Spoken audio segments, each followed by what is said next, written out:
It was one of the greatest scandals of old Hollywood. A time when studios owned actors and kept them tied to exclusive contracts, and in return, covered up their bad behavior. But some things were just too big to cover up. Some crimes were so heinous, so shocking, they couldn't be kept quiet. When that happened, the press and the public opinion became the courtroom. Then, as now, we love to see the glitz and glamour of the rich and famous almost as much as we love to see them fall. I'm Mick Biddick, and this is History is Criminal. In today's episode, we'll take a look into a crime that brought down a Hollywood icon.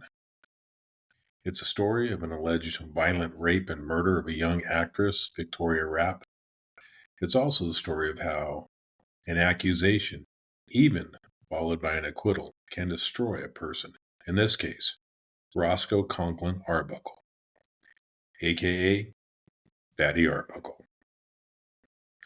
Roscoe Arbuckle was born on the 24th of March, 1887, in Smith Center, Kansas, one of 9 children.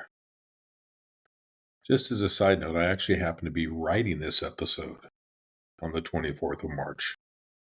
I don't know if some kind of kismet connection there or not.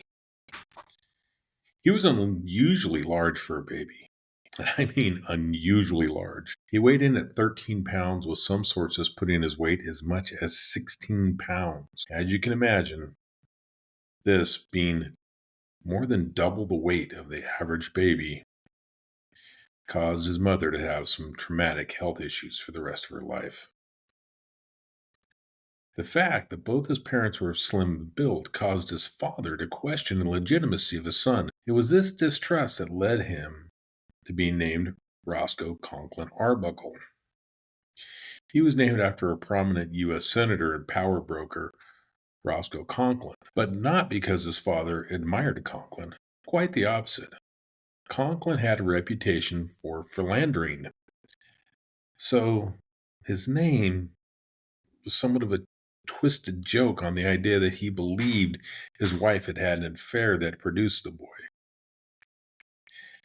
It's not surprising then to find out that his father was, at best, cold to the child, and at worst, abusive, and definitely neglective. When Roscoe was 2, the family moved to California. As a boy, he developed a beautiful singing voice. With the encouragement of his mother, he began to perform on stage at 8 years old with the Webster Brown Stock Company. It was around this time that he was given the nickname Fatty. It started, of course, as these cruel nicknames often do, with kids in school. Then it made it to the stage. And while the name would follow him for the rest of his life, he despised it. In fact, he hated it so bad that I'm going to avoid using it here. Though he hated the name, by all accounts, he loved the applause and the spotlight. And he was good. While large, he was exceptionally graceful and light on his feet. Often cast as a comically overweight juvenile, he also performed as a clown, acrobat, and singer. But tragedy would strike when he was just 12 years old. His mother died from health issues that had been related to his birth and had lingered for some time. Whether it was the old suspicion about his legitimacy or anger over the loss of his wife, his father refused to support him any longer. So at the ripe old age of 12, Roscoe Arbuckle was now responsible for taking care of himself. His stage connections allowed him to work odd jobs at the hotel he occasionally performed at. He worked as a bellhop, busboy, janitorial aide, and other low-skill menial tasks. While working, he was in the habit of singing. It would be a combination of luck, accident, and skill that would give him his first break. A vaudeville troupe was staying in the hotel. When the troupe's singer heard the boy singing, he encouraged Roscoe to go on stage for an amateur talent competition. It was a scene that sounds like it's straight out of a Bugs Bunny cartoon. The audience would judge the acts by either cheering or booing. Those that were booed were pulled off stage with a large, oversized shepherd's hook. just like in the old Warner Brothers or Looney Tune bit. As legend goes, Roscoe was not doing well, and the crowd let him know it. The booing and jeers made it clear that young Roscoe was not to the crowd's liking, and the hook was called to remove the boy. However, the spry youth was a little too quick for the shepherd's hook. When he saw the hook enter from the side of the stage, he somersaulted away and landed in the orchestra pit. This show of slapstick made the crowd go nuts. The jeers quickly turned to cheers and laughter, giving Roscoe the win and starting his vaudeville career. In 1904, he was signed to his first major contract performing with Sid Grumman in San Francisco. While remaining close to Grumman for the rest of his life, he moved on to bigger things, signing with a large company and touring the West Coast. By 1908, he was the main attraction and married Minta Dufree. They would be together until just before Roscoe's scandal broke in 1921. Both Roscoe and Minta's careers were taking off. They both made the move to silent movies where they worked together a few times, but each enjoyed their solo careers. Both were stars and audiences loved them. In many ways, it was a shame that these were silent films. Opera singer Enrique Caruso once told Roscoe to give up this nonsense you do for a living, and he could become the second greatest singer in the world. Caruso, of course, being the best. But he would just have to settle for being one of the biggest and highest paid stars in Hollywood. His films featured a lot of typical slapstick that was famous in the day, but he refused to get the cheap laughs that focused on his weight, like getting stuck in doorways. But he was a sucker for a good old pie in the face. Long before the Three Stooges, he was the master of the cream pie to the face. His movies were a hit. So by 1917, he was making the unheard of sum of $1,000 a week, about $24,000 in today's money. Then, in 1918, Paramount stepped up and signed Roscoe to a 3-year, $3 million, which would be $63 million in 2024 contract. He was now one of the highest paid stars in Hollywood, with only Charlie Chaplin making more. He was also generous with his fellow actors, helping mentor new young stars like Harold Lloyd and Buster Keating. It was at this high point that things would start to fall apart for Roscoe. First, he and Minta separated. But professionally, he was still a hit. So on Labor Day weekend of 1921, his friend, Fred Fischbach, planned to throw a party to end all parties. His latest film, Crazy to Marry, was selling out across the nation. Roscoe and Minta had just separated, so maybe Fred hoped to cheer his friend up a little bit. So this party was going to be huge, with plenty of illegal booze, it was the Prohibition era, and a small army of starlets and showgirls. Among those invited was Virginia Rappe. Rappe was a 25-year-old inspiring actress. Although some sources give her date of birth as 1891, which would have made her 30, but since when has an actress lied about her age? She, like Roscoe, had a tough time of it as a kid. Born in Chicago to a single mother, life was hard, but got harder when she had to face the death of her mother at 11 years old. By 1916, she had moved to San Francisco and was working as a model. She was engaged to a dress designer, but unfortunately, he died in a streetcar accident. After this tragedy, she wanted a new start. So it was off to LA, where she quickly found work in the movies. She had some bit parts in movies, but seemed on the verge of a big break, having just made a movie with the newcomer, Rudy Valentino. For a young, beautiful up-and-comer, a party at the hotel of someone like Roscoe Arbuckle would be a great chance to make important connections. Fred Fischbach, a director and close friend of Roscoe's, booked 3 connecting suites rooms 1219, 1220, and 1221 in the St. Francis Hotel in San Francisco. While Roscoe and Fishbach would use room 1219, their friend, actor/director Lowell Sherman would room in room 1220, and 1221 was going to be the party room. Roscoe, it seems, however, was not really in a party mood. In addition to his marriage problems, he had sat on an acid-soaked rag in a garage in Los Angeles while waiting to get his car serviced. The acid actually left second-degree burns on his butt. He wanted to cancel the trip to San Francisco, but Fishbach bought an air-filled donut for Roscoe to sit on for the drive north, then talked his friend into making the trip. So, after making it to San Francisco, Roscoe was not overwhelmingly happy when he woke up on the 5th of September to find a bunch of unwanted guests in the suites. It's reported that he never even changed out of his pajamas.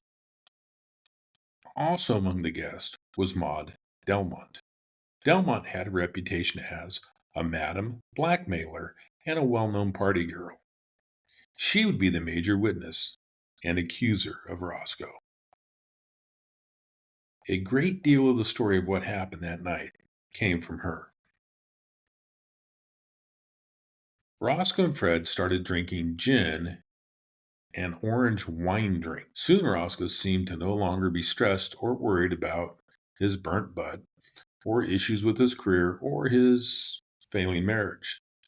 Still in his pajamas, he was enjoying the party. According to Delmont, Roscoe struck up a conversation with Rappe.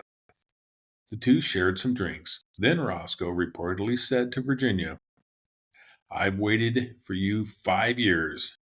Now I got you." Then Roscoe pulled Virginia into an adjoining room. Delmont stated that after about an hour, she heard screams coming from the room. She tried to enter but found the door locked. Delmont tells the story that she then pounded on the door and kicked at the door, portraying herself as some kind of hero attempting to break the door down. It's unclear while no one else tried to gain entry to the room, or while Delmont seems to have just given up and left it alone after her failed attempts to gain entry. Sometime later, she reported that Roscoe exited the room in his pajamas and wearing Virginia's hat. Delmont testifies that Roscoe walked in with a, quote, big, foolish, screen grin, a, quote, fatty Arbuckle smile, and that she charged in the room to find Rappe lying on the bed, moaning, saying, I'm dying, he did it, and Arbuckle did it." Now, no matter what happened here, a responsible person would at this point maybe call the police, rush Virginia to the hospital, but that's not what happened. They summoned the hotel doctor and nurse. Now, I have to admit, I didn't even know hotels had their own medical staff, but it was, in fact, a different era and apparently a pretty classy hotel. They then moved her to another room in the hotel, where she stayed there for 4 days. Let me repeat that. 4 days in the hotel room, after which she had supposedly said, I'm dying, and it was Roscoe's fault. Then she was taken to the hospital, where she died on the 9th of December, 1921, of a ruptured bladder.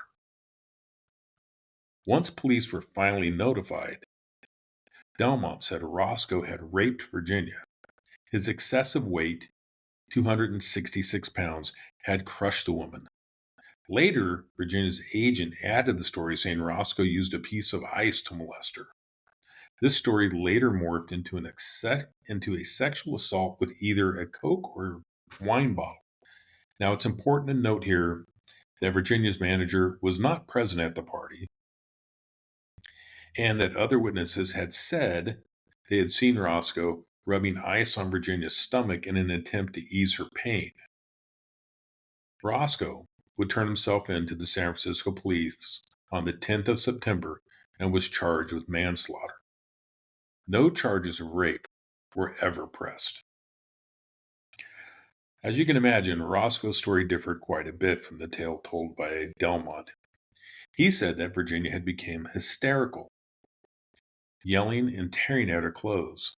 After complaining about shortness of breath, she started to vomit. He thought this was the result of too much alcohol, and he tried to calm her by putting her in a cool bath before calling the hotel doctor. Roscoe and other guests reported trying to revive Virginia and moved her to the bed before the doctor arrived. The story broke, and William Randolph Hearst newspapers would run with the story only the way yellow journalists could. Hearst would later say that Fatty Arbuckle scandal sold more papers than the sinking of the Lusitania.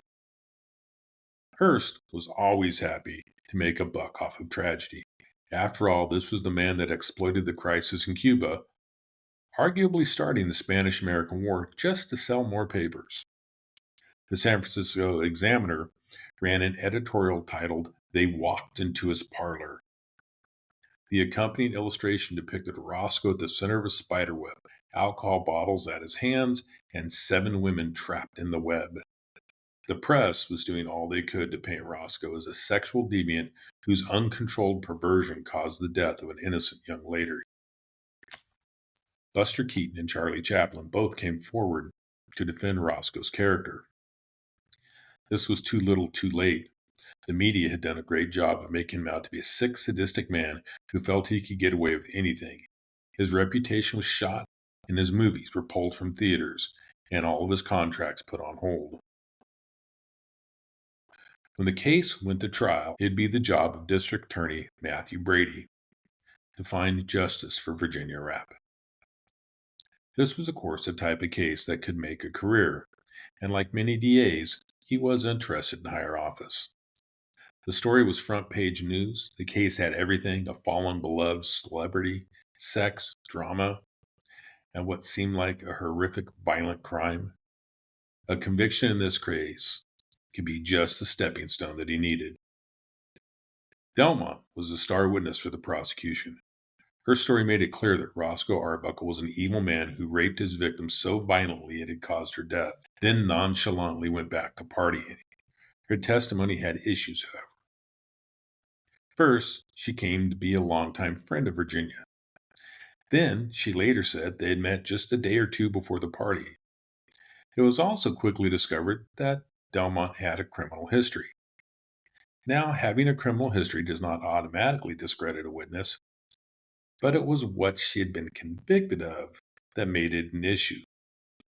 Delmont was also known as Madam Black. Her history included fraud and extortion. She would procure young girls for parties where rich men were going to be.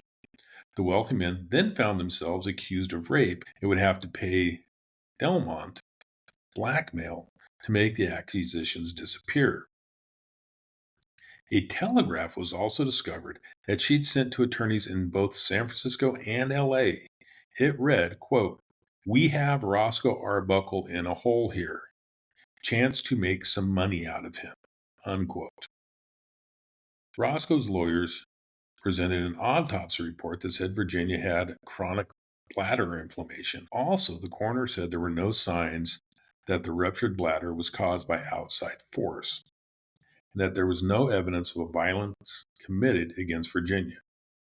It was introduced that Virginia had complained of stomach pains in the weeks leading up to the party, but D.A. Brady had that tossed as hearsay. He also had thrown out as hearsay the doctor and nurses stating that Virginia denied Roscoe had raped her. Of course, rape victims are often reluctant to come forward. Roscoe's lawyers reportedly uncovered dirt on Virginia, but he refused to let them use it, not wanting to tarnish her reputation. But a theory was floated that maybe her bladder issue was tied to a botched abortion. But the coroner reported no signs of previous pregnancies or abortions. Other witnesses came forward to support Roscoe's side of the story. Brady was undeterred by his witness being discredited on the stand and continued to aggressively prosecute Roscoe. The press also never moved on from Delmont's story. The trial by media was brutal. The papers wanted a villain, and they were going to make sure that was Roscoe Fatty Arbuckle. The first trial ended in a hung jury. They voted 10-2 to acquit. Brady, undeterred, would take Roscoe to trial 2 more times. The first trial ended in December of 1921, and the second trial started less than a month later in January. Once again, the jury was deadlocked, but this time it was 9-3 for guilty. And a third trial was scheduled for March. At the third trial, Roscoe changed his mind and allowed the lawyer to call witnesses who knew about Virginia's past. It's hard to blame Roscoe at this point. He was almost out of money, and he was looking at potentially life in prison. The testimony had some victim blaming. They said that Virginia was a heavy drinker. Some testified that she, when drunk, would sometimes strip in front of guests.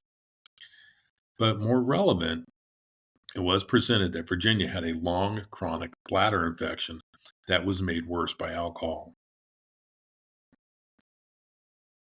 This time, the jury deliberated for only 5 minutes before returning a verdict of not guilty. Not only did they acquit Roscoe, but the jury also composed a statement read at trial. The statement supposedly took 4 minutes to write, meaning the actual deliberation only lasted 1 minute. The statement partially read, quote, "Acquittal is not enough for Roscoe Arbuckle. We feel a great injustice was done to him." It continued, "We wish him success and hope the American people will take the judgment of 14 men and women that Roscoe Arbuckle is entirely innocent and free from all blame." Unquote. In the heart of the scandal, the motion picture industry hired a man named Will Hayes as a censor to restore Hollywood's image. A week after the trial ended in Roscoe's acquittal, Hayes blackballed him from appearing in any films. His career was destroyed, his bank accounts drained. His defense had cost almost $700,000, about $12 million in 2024 dollars. The ban was lifted 8 months later, but no one wanted to see Fatty Arbuckle on the silver screen. Buster Keaton hired his old friend and mentor to do some behind-the-scenes work. He was even able to direct some films under the alias William B. Good. Get it? Will Be Good. In 1932, he started a comeback by starring in some short two-reel comedies for Warner Brothers. Then, on the 28th of June, 1933, he was offered a full-length movie with Warner Brothers. That night, he celebrated with his friends and said, quote, "This is the best day of my life," unquote. Later that night, he passed away from a heart attack in his sleep. He was 46 years old. We, of course, have no idea what happened behind those locked doors 104 years ago. While it seems clear Roscoe didn't kill Virginia, we can't know for sure if Roscoe did something or if he was just as innocent as her. The only thing we know for sure is that a woman's life ended just as it was starting to peak. And of course, Hollywood would take one more chance to take advantage of Virginia. The film she had made in 1919 with an unknown Rudy Valentino was recut, re-edited, and re-released in 1922 as a new film called The Isle of Love, just in time to cash in on the public interest following the trial and her death. After all, there is money to be made. This has been History is Criminal. Join us again next time as we take another look at questionable death from history. We're going to take a look at the mysterious death of Meriwether Lewis. Was it suicide, or did something else happen to the famous explorer? And as usual, if you enjoyed what you heard, please go ahead and give us 5 stars on whatever app you're listening to. And tell a friend if you liked what you heard. And if you didn't like what you heard, as usual, tell an enemy no reason to suffer alone. Till next time, this has been History is Criminal.